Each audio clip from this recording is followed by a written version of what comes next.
அவருடைய அண்ட புழுகு ஆகாச புழுகு என்ன தெரியுமா? பெண்களுக்கு பாதுகாப்பு தமிழ்நாட்டில் எங்க போனாலும் கொட்டி கிடக்குதான். அப்படி அது உண்மைனா அண்ணா யூனிவர்சிட்டி அந்த பொண்ணுக்கு ஏன் சார் அப்படி ஒரு கொடுமை நடந்துச்சு?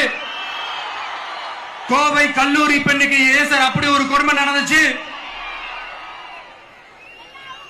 பெண் குழந்தைகள் பாதிக்கப்படுறதா கிட்டத்தட்ட 1000க்கும் மேலான போக்சோ கேசுகள் ஏன் சார் பதிவானுச்சு? போதைப் பொருள் கலாச்சாரம் கண்ட்ரோலே இல்லாம அது பாட்டுக்கு தாறுமாற எங்கேயோ போய்கிட்டு இருக்கு. வயலன்ஸ் எல்லாம் தலைவிரிச்சு ஆடுது. அதுக்கு ஒரு ரீசெண்ட் எக்ஸாம்பிள் அந்த ரயில்வே ஸ்டேஷன்ல அந்த சிறுவர்கள் எல்லாரும் சேர்ந்து செஞ்ச அந்த சம்பவம். சட்டம் ஒழுங்கு சரியா இருந்தா ஏன் சார் இப்படி எல்லாம் நடக்குது? சட்டம் ஒழுங்கு சரியா இருக்கணும்னா முதல்ல தமிழ்நாட்டுக்கு ஒரு டிஜிபி வேணும் சார். எங்க சார் போனார் அவரு? எங்க அவரு? சும்மா இந்த ஆக்டிங் ஆபீசரை வச்சுக்கிட்டு அரசாங்கத்தை நடத்துனீங்கன்னா இப்படிதான் சட்டம் ஒழுங்கு சந்தி சிரிக்கும். முதல்ல தமிழ்நாட்டுக்கு ஒரு டிஜிபியை போடுங்க சார்.